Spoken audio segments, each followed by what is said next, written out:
Good morning, Giants. Welcome to Wake Up with Giants TV.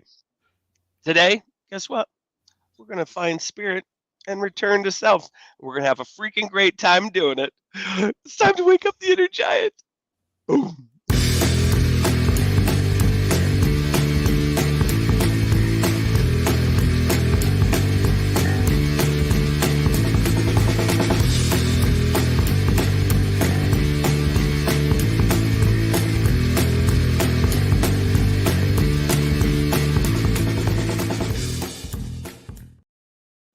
Good morning, Giants. Welcome to Wake Up with Giants TV. We were so busy hanging out before the show and having a great time that we forgot that we were going live. And I missed the mark. If you've ever wondered what happens before the show starts, it's pure chaos and craziness, and it's where the magic happens, is what we said. I wish we could do like video clips from movies and stuff, because it's like Anchorman when they're all muted out in the cut scenes, and he's like, "You got a dirty mouth," and they're all laughing like nothing. That's the pre-show. Yeah, that was it. I just learned that this morning. It was great. Yeah. And an announcement: Hugh has gone 103.5 days without ice cream. Sounds like the worst life ever. Amazing! Wow. Me and Nick love ice cream, so I love ice cream. Yeah, that would be literally our version of what hell is. Yeah. Unless you're lactose intolerant, then it's great. Can you imagine hell without ice cream? No. That's what Yuma I hope is. it That's has where it. Hugh lives. Is Yuma, Arizona is like hell without ice cream. So it's not good. Not good. But this is what we do before the show starts. We just talk and chat, and we look down, and all of a sudden the timer was out, and we hadn't started the show yet. And then Ryan makes the announcement, and I'm thinking of just holding off on the video. Hold. Let it get really awkward, and then go. Yeah. I was in a training this week, and they said O is for awkward. And so it would be like that. O is for awkward. It doesn't make any sense. No. Silence. That's awkward. Good thing this show's not going to be awkward at all. No. Well, good morning, Giants. Some great stuff that's happening today. My name is Ryan Morris. I'm the co-creator of Wake Up with Giants TV, a tribe of giants and 12 journeys coaching. And I wrote a little book. There's a glare, but because it's a shiny, fancy book. It is shiny. It's a journey of riches, living the paradigm of kindness. And your boy's right in the middle there, but guess I gotta do it. So guess who's right? There you go. Our guest today. Yeah. We're going to introduce her in just a minute. We're going to keep you in suspense, just like the countdown timer of when Hugh breaks his fast on ice cream. Is the bouncy button still available? Yeah. Oh, yeah. It probably is.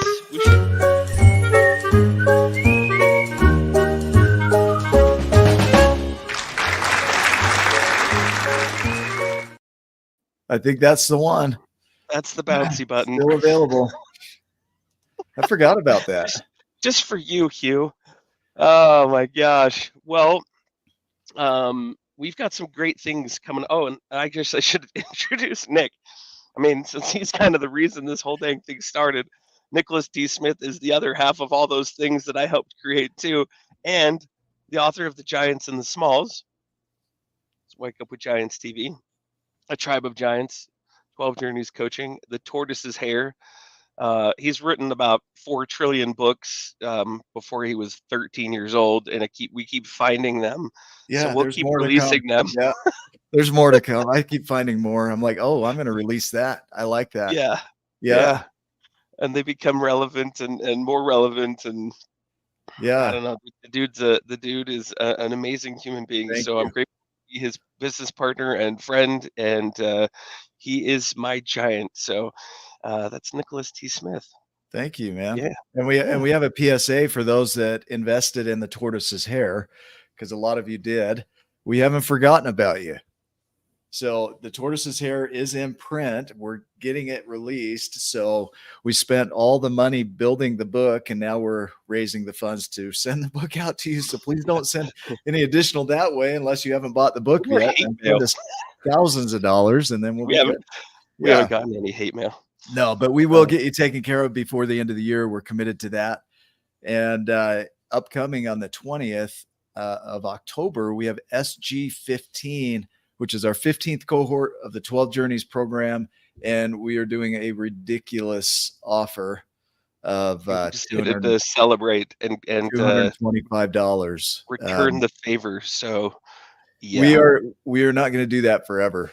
And so if you're curious about the 12 journeys, if you're stuck in your story, you can't get out of your depression, anxiety, emotions, you keep feeling your insecurities, you think the world's the problem and you're not, you should probably come do this. Yeah. So it's 6 weeks. We're going to serve the crap out of you. Literally, we're going to get the dog poop out of you. Whatever's not working for you, we're going to get that out of you. So yeah, come be a part of it. We're limiting it to about 10 seats on there, and they're filling up fast. And at that price, it is a no-brainer. It's really going to serve you deeply. So that's our PSA. It's a great PSA, Mr. Nick. PSA for the day. Speaking of PSAs, will you publicly announce our guest today? I will PSA our guest here. Yes. Yeah. We got Lindsay Smith. So Lindsay grew up in a small town in Arizona and later pursued a degree at Arizona State University. After spending years in corporate America, she felt unfulfilled and decided to work with an executive coach, a decision that set her on a new path. Lindsay's journey led her to yoga teacher training, spiritual psychology, and eventually becoming a certified life coach through the Martha Beck Institute.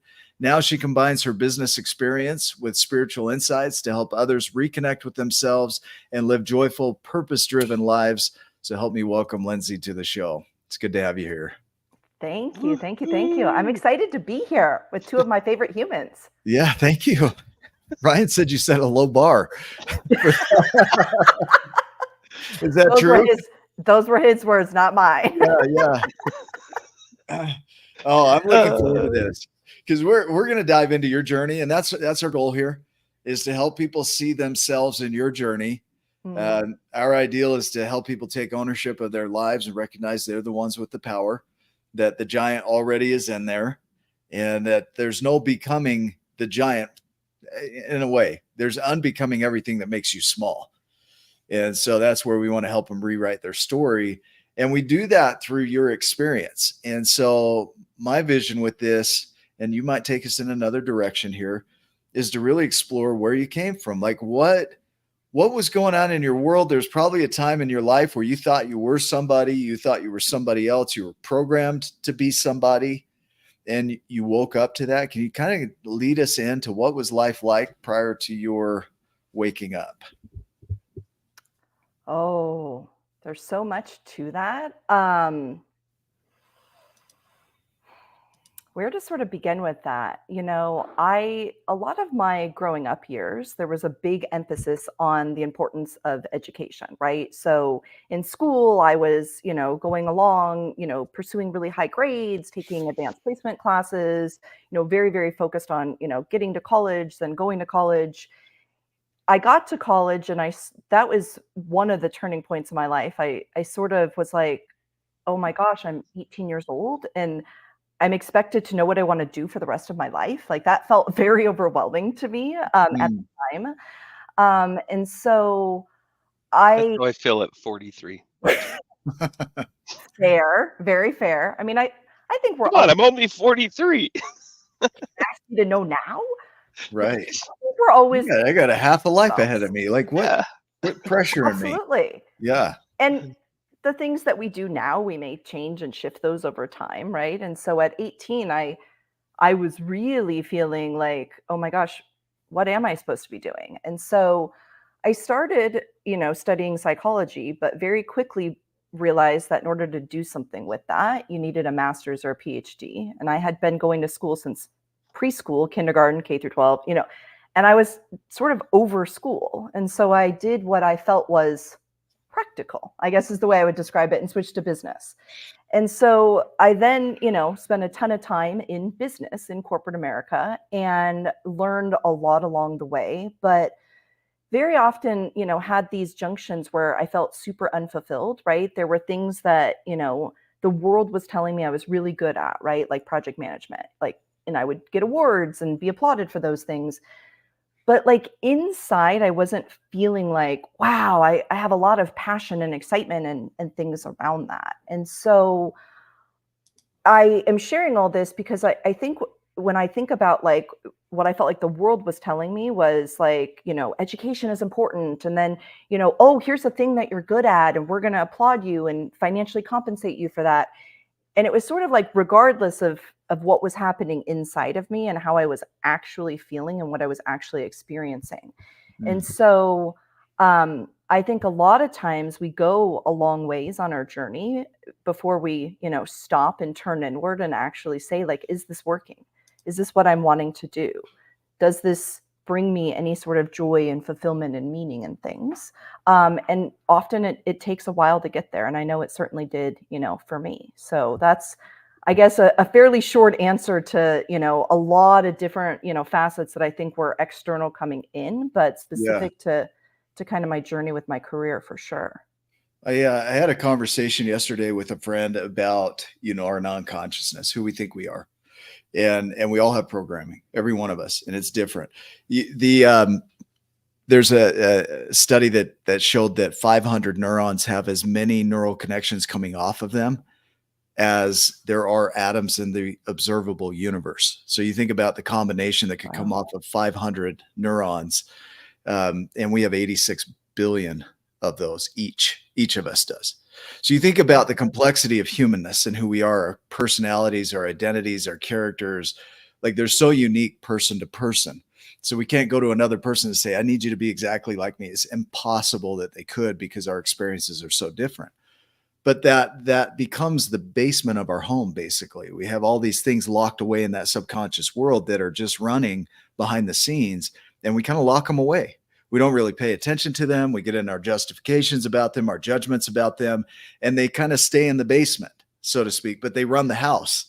They rule the house, because you can always hear the background noise. They're throwing a party in the basement, right? Yeah. And then you have the awareness, and you wake up to it, and they all come running up the basement stairs out into the lobby here, and you become overwhelmed by them, and you start judging them and yelling at them, and you're pissed off because all this shit came up. And then it's like, Somebody counted them all for you, all the neurons. Well, think about this.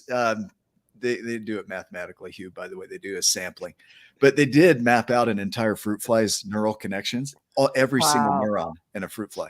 And it's amazing. And we have a little bit bigger brain than a fruit fly. So that's pretty impressive. But you think about that non-conscious world that we all have that's stored in the basement of our minds. And Carl Jung says, as long as you never bring the conscious to the unconscious to the conscious, it'll rule your life, and you'll call it fate. And so many of us are acting from that. And there's nobody else that can do that work of rewriting those stories but us, right? Can you speak to that? Like, what's coming up as you're hearing that? I mean, first of all, one of the things that's really important to me is, I believe that the way that we heal the world is by starting with ourselves, right? Okay. And so I think that we can heal the world one person at a time, but it starts here. And to your point being, the only person that can do it is, me, right? For myself. Yeah. Absolutely. I've had coaches, mentors, teachers, guides, along my journey that have been really helpful in helping to do things like you say, which is unpack, some of the unconscious and bring it, into awareness. But the only one that really can do the work is me. And so no matter how many people you talk to, right? It's still coming back. Yeah. Yes. Because otherwise, the way that I've experienced it for myself as well as clients is, people can say a lot of things to you, but it's just like knowledge floating around out there. Until you can actually like embody it and start to, bring that into more of like a wisdom state for yourself and how you're going to apply that to you, you just sort of know a lot of fun facts, so to speak. And so I do think that even the best, teachers and mentors and coaches, they can only take you to the point in which you're willing to, to do that work internally for yourself. Yeah. I was watching a video yesterday. There's a new neuroscientist researcher. I just love it. Every time they find something new, I'm all over it.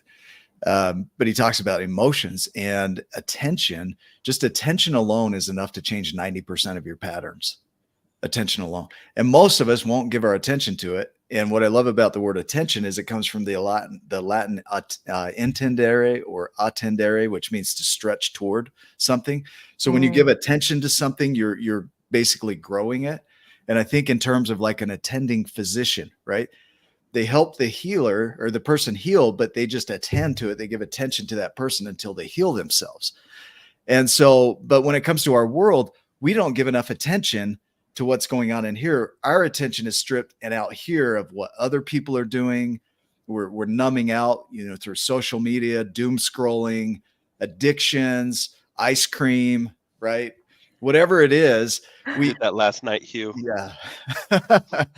but that gets our attention. One half day without ice cream.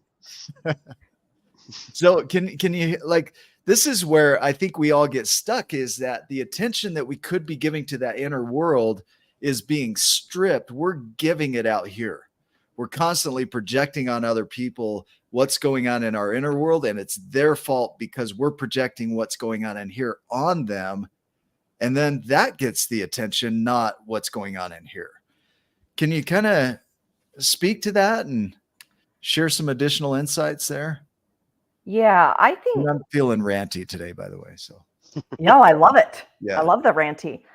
I think a lot of people aren't even aware that that's going on, right? Which is internal state, projecting outwards on everyone else, and then that feeding back. But I find in general that we talk about programming. I mean, I think especially in America, we're programmed to look out, not in. And I named my business Be Still Consulting because it's a call to slow down, to be still, and to turn inward. To the point you made a little while ago on here, I do believe that all the answers that you need are inside of you. And I think that we are programmed and given a lot of conditioning to look for everything out here. Like it all exists out here. I just have to find the right fill in the blank, and then, I'll feel better in here. That has never been the experience for me, nor with people that I've worked with. And I think there's a lot of power in getting someone to turn inward. And to your point, some of that is to turn inward and face things that, can feel really uncomfortable, like emotions. We tend to run, myself included, right? I mean, all of us do this, away from things that, feel like discomfort, right? So we feel sad, or we feel grief, or we feel anger, or we feel these things that aren't the happy emotions, and we want to run from those.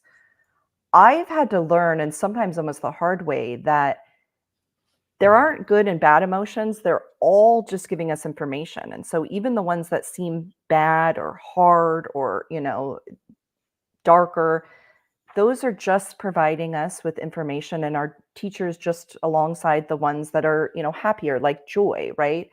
You can't feel the feel good ones without also feeling across the full spectrum. And so I have done a lot of work for myself, and then in turn with clients, in getting like from here down into here, meaning into the actual body, and feeling like an embodied state, being okay with, feeling however you're feeling, without needing to morph and change and shift that, because I think inside of that is tons and tons and tons of wisdom. Anger is a great example. We tend to run from anger. I know for the longest time, because I practice yoga, I thought it was bad to feel angry. And so like I would judge myself, oh, you shouldn't feel angry. What I've learned is anger just shows me like what's important to me, and where I may need a boundary, or where I may, need to examine something that's going on. And so I've really flipped that to just using that as information, and not we shouldn't feel angry because it's not spiritual, or I'm not holy if I feel that way, And so that's some of what comes up for me when in reflection to what you just shared. Yeah, That's how I feel. Yay for anger. Yeah. And it also makes me feel better about like, okay, that's okay to feel. Now what's coming up and why? Like, how can I explore that? And sometimes I just need to get some stuff out. And anger's a useful tool. Anger's a useful emotion, especially if used in the right way, and then you take responsibility for that anger and start looking back inward, like you said. And for me, when I've done that, usually like says, okay, this is what you're feeling, and then here's why, and then I can do something about it. It usually shows me too that I'm passionate, I care about something, and that is a strong quality as well. I get kind of mama bearish. Lindsay Cap actually will attest to that because I sent her some messages yesterday, and and I do, and I care about people. I care about my tribe. I care about what's going on with my family. And sometimes when that gets encroached on, I want to be like the person that comes up and expresses the anger and saves people in a way. And sometimes it's not my battle, but I can still feel the emotion, and then I can sit with that. And yeah, it's become a useful tool for me, where before it was probably more of a destructive tool. It's become very useful, so I can definitely relate to that. Yes, Mama Bear. So one of the thoughts too around this is that we are very clever around not being with our emotions. Like we will avoid our emotions in such creative ways that we'll avoid them. And one of those is pity. And one of those is like talking down on ourselves, because somebody will come in and they'll say, oh no, that's not you. You're great. And we get a little hit of dopamine, and that dopamine elevates us above the emotions so we don't have to face them. And then we never have to really dive into the shadows of what's going on in our world, because we got our little hit of dopamine. Somebody came in and made me feel better about myself. And it's not that that's a bad thing. That empathy does feel good and it's meant to elevate. But also we didn't sit with the heavier emotions where they need us to sit with them and give attention to them, just like we do happiness, just like we do joy. And people avoid that. Like, what do you think about that? I think that, with me. No, I agree with that. I think that anything that needs expressing that goes unexpressed, either because we're numbing or we're avoiding or we're shoving down or whatever may be going on, it will eventually come to the surface. I mean, it's just how it is. And oftentimes with some of the emotions that people, myself included, struggle with the most are the ones that need the most expressing. So for example, grief, right? So in my experience in American society, we're not great about talking about grief, dealing with grief, holding space for other people to be in grief. We very much do exactly what you just described. As someone comes along and it's like, oh, there's a lot of placating that happens, like they're in a better place, or they like, and yeah. Like people are very, very, very well intending. It's not that I think that anyone's doing anything wrong. They come along and just take away that emotion. Let me just take that away from you. Because I'm observing you're in pain. I want to fix that. You know what I mean? In part because that's also making me uncomfortable. I think there's a dual thing happening there. Right, but for sure. But now I'm not allowing you to really express that. And grief is a great example of, in my experience, the best way through it is by letting it express itself. It's not by repressing, it's not by shoving it down, because it will surface back up. It needs expression. That's just the nature of it. Yeah. But because in general, right, we don't run around talking about grief, right? Like in most circles. And so people just feel like, and to your point, I shouldn't feel this way, or, and grief, we often associate it with someone passing away, but it can happen during any transition, a changing of a job or moving or loss of an ideal, right? Right. Any Can't of that. find ice cream. Right. I'm sure there was, right, exactly. Yeah. And so, we're going along and then I should be over this, right? Like Hugh chose not to, eat ice cream. There was likely grief in that. Well, I being Hugh chose not to eat ice cream, so I shouldn't feel any grief inside of that because that was my choice. Like, so we put all this stuff on it instead of just like allowing it to be and just being able to just sit with it, and in a way it's like befriending it. Now I don't want grief like driving the bus, right? Because that can be really, really tricky, but it's like, can you make enough space for it to be your friend and sit down and have a cup of tea and listen to what it has, to say to you, and find positive channels for it. I mean, Ryan, to your point, even with anger, right? Like I would never encourage someone to, go like rage out on someone else. But if you want to go to like a rage room and, like get a bat and whack on some, printers in there, if that helps in your process, I'm all for it. It's just finding like positive channels for some of those larger emotions that come up for people. Can you explain the bus to people that don't understand that principle? I know a guy that talks about it a lot. Yeah, I know a guy that talks about it a lot too. I think we know the same guy. Okay, good. So if like specific to like emotions, I mean, at any one time, we can be feeling actually a lot of different things, but maybe you're in a season where, in this example, like grief is coming up more so for you. When I talk about grief driving the bus, that would be like grief sitting in the driver's seat and it's making all my decisions and choices for me. That looks very different to me than it, going a row back and me consciously sitting in the driver's seat and creating from a space that is not letting, grief be like the primary lens that I'm looking at from in the world. I'm not trying to, deny my grief or push it away. But if in really, really, really dark sadness, you know what I mean, I may make choices that aren't ultimately in my best interest. And so it's trying to find a bit of a balance of making space for it, but also being conscious and aware of the creation that's in front of you as well. The thing with that, the bus, the analogy of that is that if grief drives the bus, then everything in front of it becomes a projection of that grief. And one of our friends talked about, sometimes I just want to sit with the cool kids in the back of the bus. And I'm like, that's great. Just pull over first, right? Stop the bus and then go back there and sit with them and hang out. And the idea of befriending versus battling your emotions, and not only your emotions, but the thoughts that are triggering those emotions. Because when we look at the basement analogy, and just such a great analogy for this, is the key to unlocking that basement door is awareness. And the challenge for most people is that the key that they're using as awareness isn't awareness at all. It's judgment and justification. So when they open that door, they're not doing it from a space of befriending. They're doing it from a space of battling, and everything that comes up the door, they're in a sword fight with. And it's like, that's not what it's about. If you look at psychology, it's about befriending those and setting a table for them and saying, everybody come up. Whoever wants to be here, come up. Let's express this. Edith Eger talks about expression as the opposite of depression, but it's allowing them to come up the stairs, come to the table, have some cookies, have some coffee, some milk. Let's talk.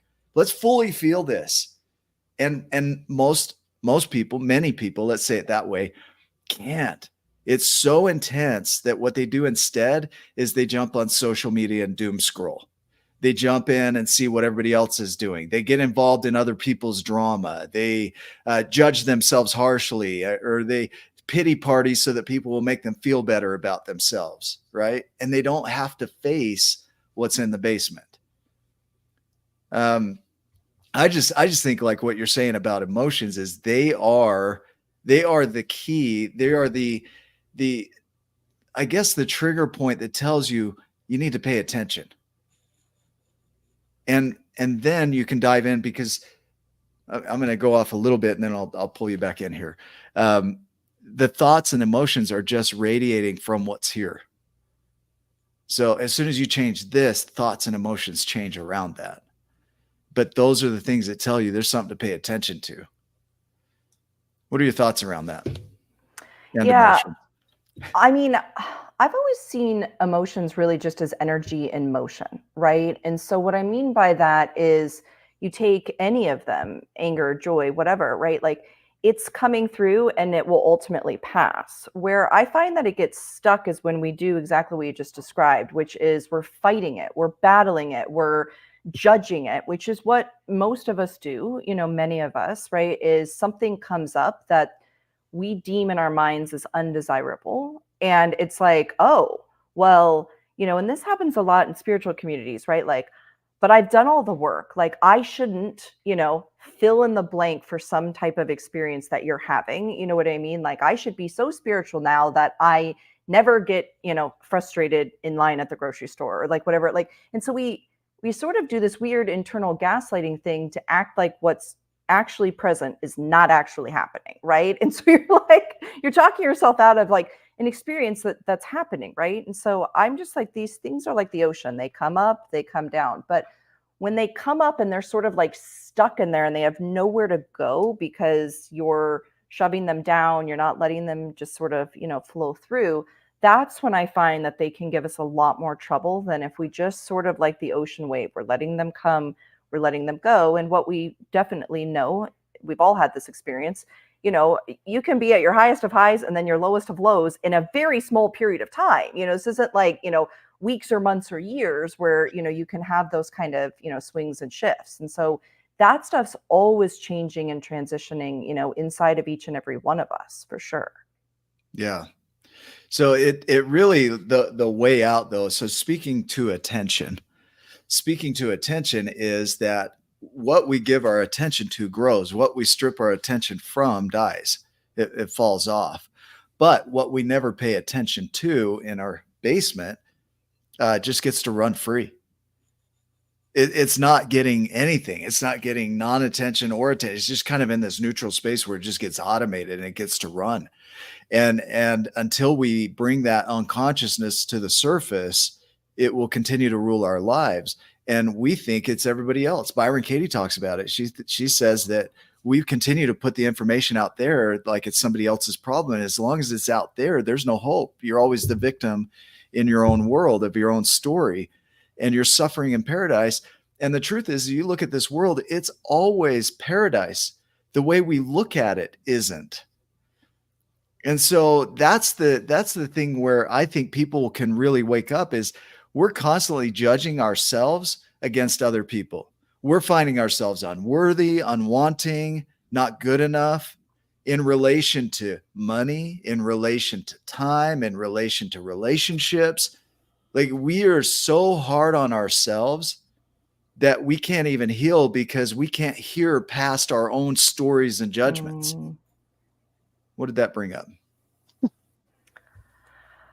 I think that's part of the challenge. There's a lot of opportunities and a lot of beauty in social media and connection and things, but it's part of the challenge, right? Because at your fingertips, right in your pocket, you have this tool that it can function like this terrible comparison, like you're scrolling along and seeing everyone's, perfect lives. And you're like, oh my gosh, my life is a mess. It starts all this like, well, I don't have this house or this business or this, family or whatever it is, and to your point about doom scrolling, we like think it's like making us feel better, and almost always it's making us feel worse. Because but it does for a moment, and then it becomes chasing the dragon. You're looking for that high again. Yes. Okay. I guess say more to that, because I would say that's very fleeting, that moment, but share your experience with that. Okay, so methamphetamines, I'm going to use that as an example. Really extreme here. Okay. The reason that meth is so dangerous is because it releases all of the dopamine all at once. I mean, it's the highest high of all highs all at once. And then people are left chasing the dragon. So they want that high again. So for the rest of their experience, and it will never come back the way it does on that first hit, they're constantly chasing that first hit. They call it chasing the dragon. And when it comes to scrolling social media, initially there's that first hit, and then it tapers off and you start draining yourself chasing that dragon. Does that make better sense now? Yeah, that does. That absolutely does. Yeah. Yeah. That's what I mean.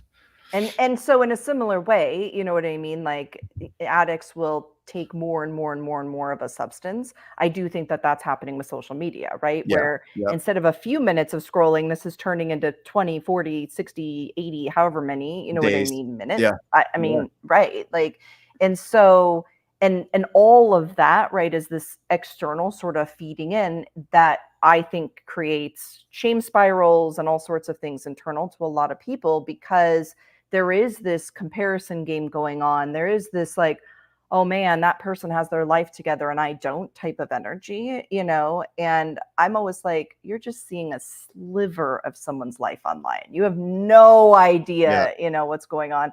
In my experience, friends, family, you know, clients, like everyone is wrestling through at least one really challenging thing all the time. You know what I mean? Like at some level, like, and no one's life is nearly as perfect as it may perceive to be on social or whatever. I think socials have figured out, look, if you're not going to use your attention, we'll take it. And look at how fast they grow, because they get people's attention, and we're not giving our attention to the things that would grow our own lives. We're giving it away. It's like, we'll put it in TV, we'll put it over here. And that's where people are creating their suffering, is because now they're not only not aware, they're giving their attention away. Their most valuable resource, they're giving away for free to these social channels. And you could go intentionally into social media and start learning things that are going to better your life, because there's a ton in there. I agree with that. There's a lot of opportunity. Is from TikTok. Yeah. Truly. Joke about that, right? I mean, no, that's the opportunity part. You can connect with all sorts of, you know, people that are masters in their craft. It's a great way to get, you know, videos on all sorts of different domains and things. And so I think that the opportunity is, it allows for a connection that did not exist like prior to that. But it's like anything. It's how intentionally are you using that, and what are you choosing to, you know, pull and create from it ultimately, which is, I think, the case of anything. I mean, you could be sort of mindlessly watching a TV show, or, you know, you're opting to put on a documentary and be inspired by work that someone else did, you know? I mean, you're both. And there's nothing inherently wrong with watching a TV show. Sometimes I do want to numb out because I just want to disconnect for a minute. Absolutely. Same. And so, but that's a conscious decision rather than I'm just mindlessly giving away my attention to these things. Agreed. That's different. So, you know, as far as be still goes, you know, as we look at that as your philosophy, you can't really do any of this unless you slow down and be still. So speak to that. Yeah. So the name originally came to me years ago in meditation, honestly. And when it first came to me, I was like, wow, that's really, you know, a powerful construct. And then within literally days, I really realized how much that was truly speaking to me, right? Like, it speaks to other people, but it's also like the divine having sort of a joke backwards at me in my struggle with doing that, right? You know, both just based on my background and, you know, being in corporate for so long and all those type of things, we're in a, you know, faster society. I find that when I can truly slow down, like, that's where all the gold is for me. That's where I can listen to my emotions. That's where I can turn inward looking for, you know, answers and wisdom. That's where I can be in the most, you know, deep connections with folks, right? Like, is by just slowing everything down, right? We can hold a lot more space for our friends and family. And so that name, it speaks to me and my journey and what, you know, I'm needing constant reminder of. It's honestly why I have it up on the wall, even when, you know, I'm in Zoom meetings. It's like a reminder of slowing down, you know, in a time when everything is speeding up. It's like, how do we slow down? Because I think there's a lot of gold to be had in the slowing down. Yeah, I can see that. It's it really is everything. I look at ownership. I'm gonna pull this in because it's fresh with me. But I have an acronym that I use. Just got a bracelet with it on there. It's OWN, which is opportunities, worth, and now. That opportunities are always around you. Your worth is inherent, and now is the only time you have to act. And ownership is really just pulling back in your power right here and being still is one of those things that's going to allow you to see opportunities. It's going to allow you to see your worth. It's going to allow you to act right now. Because if you're not still, you're reacting to life. You're not responding to life. And so that stillness is essential, and it requires an ownership level that is pretty extreme. It's not only am I creating my life, I'm creating the projections that I have of other people. If I'm annoyed in my life at other people, that is going on in here. And what's creating that, right? So it's like when you really take ownership, there is no excuse for your life but you. And you don't have to judge yourself over it. And that's what is like, oh, it's the hardest thing to hear. And the best thing you could ever hear is you are 100% responsible for everything you've created in your life. And by that, I mean the meanings, not what people have done, the events. What I mean is the meaning that you gave it after the event. That's what I mean. So the Rich Liffen says that your vision isn't where you're going, it's what's coming from you. And I like that because everything is an expression of what you think you are and who you think you are. So your be still is really essential. That is attentive stillness. Because I could imagine for a lot of people, that's not natural. I mean, do you see that? I absolutely see that, and I can see it all over the place. One of the things that I do is teach yoga, and it's fascinating in a yoga class. For people that don't practice, there's a lot of physical movement. At the very end, you lay down on your back on the mat in a resting pose. And it's even amazing for people in a yoga class how many people cannot just lie on their back. You're just literally laying down. There's nothing you're needing to do. There's no special breathing. You were just literally lying there. And how many people just struggle to lie there, depending on the class, say 3 to 5 minutes. It's not like a 12-year journey, and this isn't out of judgment. It's just out of, we're not really as a society ever still. We're always in movement. And what I tell people specific to yoga, but this applies across the board, is if you find yourself drawn to all the really fast-paced, like quick movement type of vinyasa flow classes, what you probably more so need are the much slower classes. The classes that drive you crazy, they're too slow. We have to hold the pose forever. Like, I actually encourage people to go to those ones that they think are so boring, because I'm like, there's medicine in there for you in slowing down. In some of like the yin and restorative classes, you may hold a pose for literally like 3 to 5 minutes, which when you're in the pose can feel like an eternity. But when you slow down that much and you're just holding a pose, what happens is your mind ramps up, right? Because all the physical movement's not happening. And so then it's an opportunity to then turn to the mind, and what is it doing? And how can I practice being present to what's coming up, as well as can I get it to slow down a bit? Because we have a lot of like monkey chatter mind going on, and you don't notice it as much when you're in so much physical activity, when you're in a very fast-paced going yoga class. This is true. You can extrapolate this metaphor across all of life. But when you slow it down and you're holding the pose, then you start to really notice all of the things that start coming up in your mind. Can we not judge that? And can we use some of the tools, like turning your attention towards your breath, for example, to slow down what the mind is doing? For me, I don't believe that it's possible, no matter how many hours a day that you meditate, you'll never get to like no thought. Like that's to get to no thought. My experience is you're going to be dead, right? Like, yeah. So meditation is just a matter of slowing the mind down. So instead of having 40 thoughts at a time, can we have 3 thoughts? Can we have a little space between our thoughts? Can there be a little gap in there?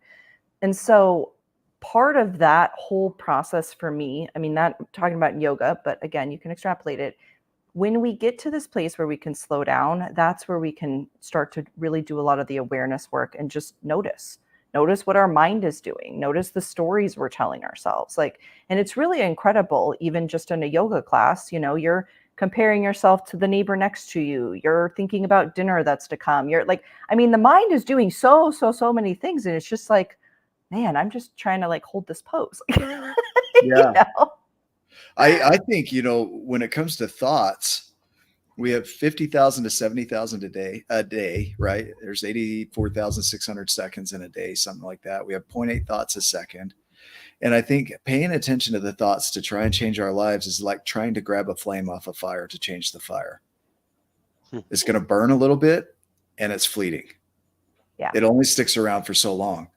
But when we notice our thoughts, we can notice where they're coming from, which is the fire itself at the core. And if we want to increase or decrease that fire, then we have to change the wood that we're putting in, maybe the chemicals to change the color of the fire. But the core is what's at play. And so really now it becomes an intentional thing to start shifting the thinker, because those 50,000 thoughts are coming from who you think you are. And so when you notice the thoughts, you notice what kind of thinking you're having, and you start noticing your core values, your belief systems, and that's where you can start to rewrite your narrative. Because until you see the core, you're just playing with fire, the flames, right? That's a great metaphor. Yes. Yes.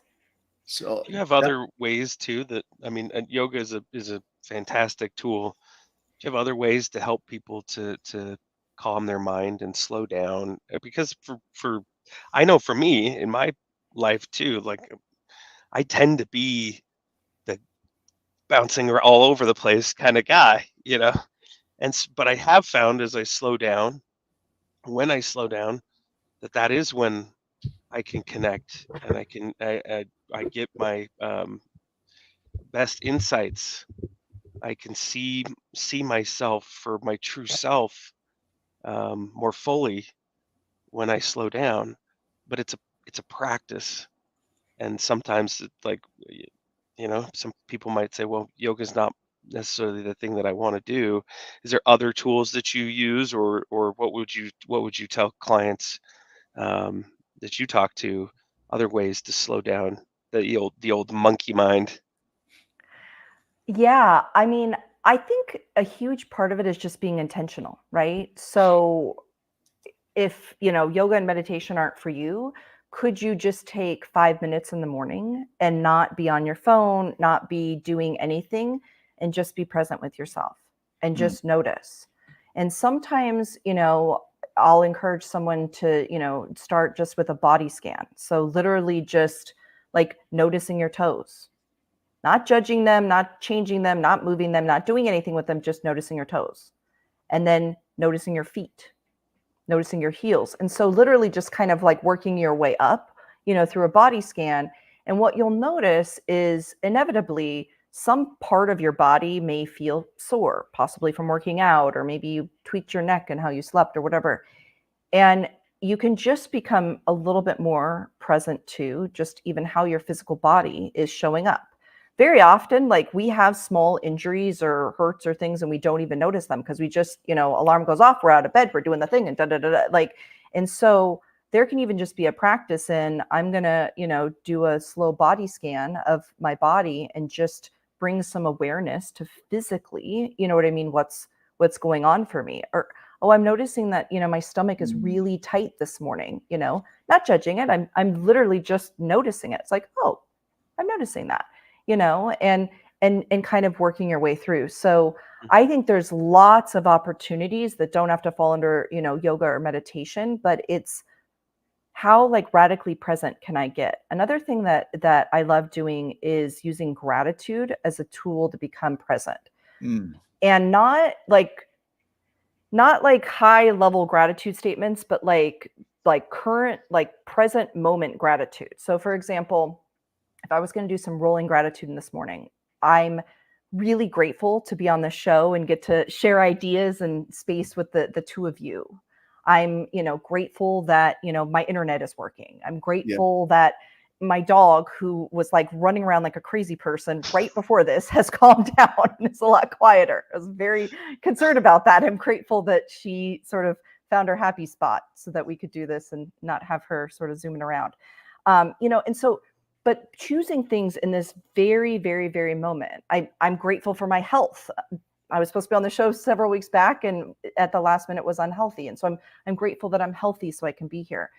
But as you look for those gratitude things in the current moment, not like just overarching, like I'm, grateful for my apartment, which I am, but it's like in this very, very, very moment, what are the things that I'm most present to?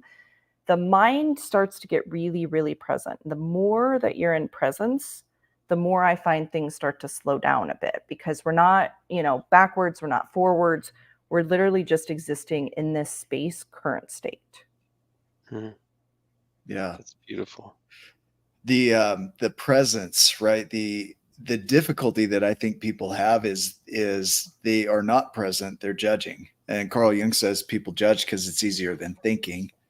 And I'm doing ART therapy right now. I'm actually with a therapist going through my stuff. And I'm a big believer in therapy. And one of the things that we're doing is we're just noticing while doing EMDR, eye movement, and we're noticing the sensations. We're zooming in on those sensations. We're zooming in on the stories that I'm telling. We're zooming in on rewriting those stories, all while doing this eye movement, because it just keeps you present. You're focused on that, so you can't be somewhere else. It keeps your mind present. And it's amazing because I'm already seeing these shifts in myself around these stories I've told forever, like these things that used to be the reason for my behavior are now just memories. That's all they are. Whereas before they were emotion triggering, thought triggering, judgment and limiting belief triggering events and justifications for my poor behavior. And so that noticing, like you're talking about, is key. And sometimes people have a hard time doing that for themselves, because while they're trying to notice, their thoughts are going, their emotions are going, and they're feeling it all and trying to notice. So without somebody there with you to help you through that, it can be almost impossible.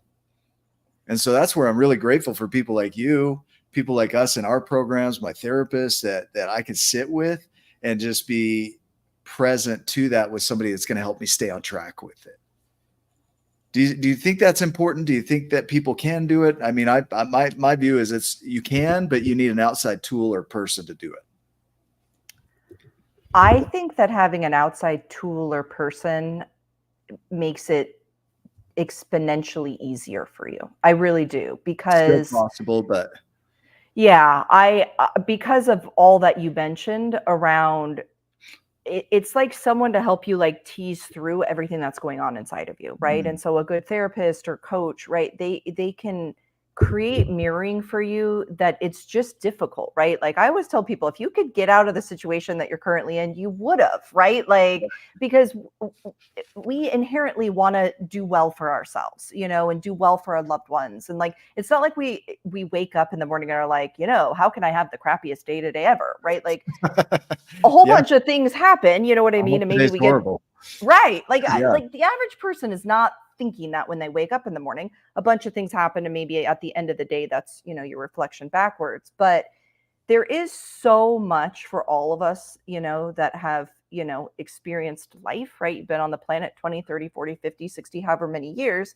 You have a lot of history. You have a lot of coping tactics that you've built over time, you know what I mean, that maybe worked great at one point, but are no longer working and serving you. You have all sorts of thoughts, you know what I mean, that like a great example of this, for like the longest time, I had an ongoing internal story around I am alone. And so I would be in situations and I would find myself alone and I'd be like, see, I'm alone. And it, I mean, this like went on longer than I would like to even admit, but it took an outside person external to me to be like, literally a mentor came along and was like, Lindsay, I'm alone waiting to happen. And I was like, what do you mean? And he was like, you inadvertently set up situations where you're alone. And then you're in the situation and you go, see, I'm alone, and he's like, you're creating that for yourself. And of course I was very defensive. I was like, well, no, I'm not. I mean, I was alone in that situation.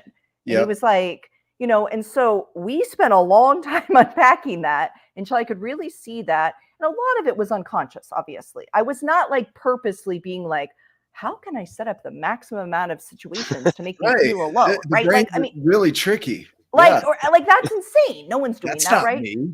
Yeah, I would never do that. Yeah, exactly. And so, but yet you're doing it, right? And so as we unraveled that, and I was like, oh, I can see how I was inadvertently setting up the very scenario that I was saying I didn't want. And that's very often what we're doing. But what I've found is that it is an easier journey and often faster when you're paired with someone that can help you to see those things that are very difficult when you're like inside the bottle to see your own message, right? Where someone's outside, they're like, oh, I have a lot different perspective because I'm outside of you and I can see that message differently ultimately. Mm.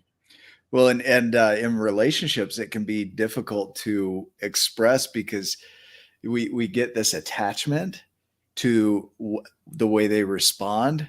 And so we're afraid to maybe step on toes or cause hurt. But sometimes we are a mirror and we can say, hey, I'm noticing some things. You want to maybe take a look at it? But my deal for me in any kind of relationship is, what am I projecting? And what I'm finding out is 100% I'm projecting all the time, everything into my world about what I think others are doing all the time. And it's like, before Good waking up to projectors. that, yeah, I was like, they are doing this annoys me. I'm bugged, all these frustrations. And what I'm noticing is that I'm creating every single one of them with my preferences, my annoyances, my frustrations. And then I'm putting them on them because it's easier than sitting with my own stuff, right? If they can fix it, then I'm going to be okay. But that's a problem. They can't do shit for me. Well, and it's interesting because it's like, so you meet someone, you know what I mean, romantically or not for that matter, they're Yeah. like a blank canvas, right? You don't know them at all. And so you start like creating the picture of them, right? Like they're kind, they're funny, they're this, they're that, or whatever. But as time goes on, right, then to the point being, right, like, oh, but they can be really annoying or they can, or whatever. And where you can see this so clearly is, you can know someone and 10 people can know that person all very, very, very differently. Yeah, right. yeah. And so it's like we're each creating, the picture on that, canvas of that person. And I do think it can be really, really powerful when you're like, oh, well, it's really annoying when they do X. And you can have awareness around that and be like, that's not super helpful for this relationship. How do Yeah. I erase that off the canvas and create something that would be more useful in, connection with that person there instead? But you got to turn inward for that, It's right? all right here. It has nothing to do with them. Right. They're not trying to be annoying. I mean, Yeah. no matter how much we think that, right? And that's why I laughed when you said that, because I was like, of course, it's easier to be like, oh my gosh, that person's really difficult or really, like, but it's like, no, what is that activating inside of you that's causing you to have that experience? That person's just doing whatever they're doing, and that's their experience on life. And spoiler alert, the average person is not thinking that much about us. I know for a long time, like, weird, really? Right. I would think like, oh, I'd be certain a certain coworker or a boss was just standing in the shower in the morning thinking of like ways to torture me at work. Like, what are all the crazy things that I can do to Lindsay? In reality, they're standing in that shower. They're not thinking of me at all. You know what I mean? They're just trying to exist and go through their experience in their life. Right. And any, times where we collide or bump into one another, right? Like the most empowered state for me is to take ownership of the experience I'm having. And then what can I do to, shift that for me and really it's for the benefit of yourself to do that, because you're going to have a lot smoother of an experience ultimately. Well, and other people are able to know who they're working with too. The more you take ownership here, the more somebody else can know who they're working with. Because if you're not taking ownership, then you're constantly fluctuating. You're controlling the narrative out here. And that control creates the suffering with the sense of control that we have. And even our annoyances are our attempt at controlling. And so it's like, holy shit, I'm a controlling person. We all are. I didn't realize. Welcome to the club. Until you realize, like, I'll drink to that, Nick. Yeah, I'll drink to that. Like, oh my hell, I have. Okay, so older people, when you get about 70, 80 years old, you kind of your give a shit factor goes way down, and so they start owning all of it. They're like, this is. I'm kind of wired in at this point. This is what you're dealing with, but they speak it, and they're very, very open and truthful about what their inner world is like. But the rest of us, we're out there pretending that that's not happening, but we do it anyway. right? We're like, oh no, I'm a nice guy, you know?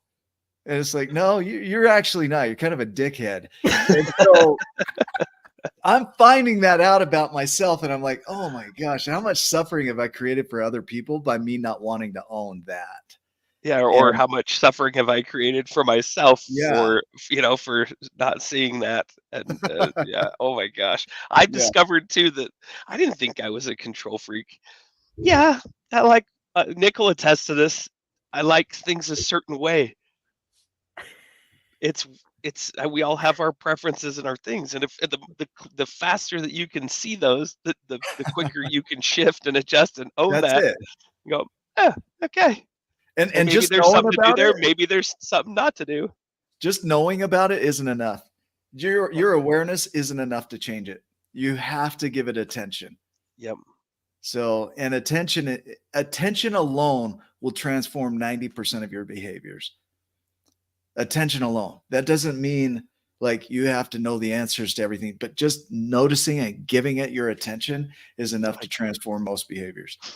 So, as we come to the end here though, Lindsay, as you think of the viewer on the other side of the screen from you, and you've got a message. If I could just tell you this, and there was one thing you'd want them to know, what would that be?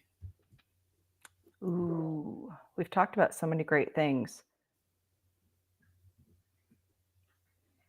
I'd say if I could just say one thing for today, it would be I would encourage folks to slow down, turn inward, and no matter what's coming up inside, to just apply love to it. So thinking about it like literally like a balm that you're putting on your heart. So no matter what's coming up, I'm just applying love, because when we do that, we can lean away from judgment and shame and all those other things, which are, as we've discussed, not helpful, right? Like towards relating to ourselves in a much softer, more compassionate and kind way.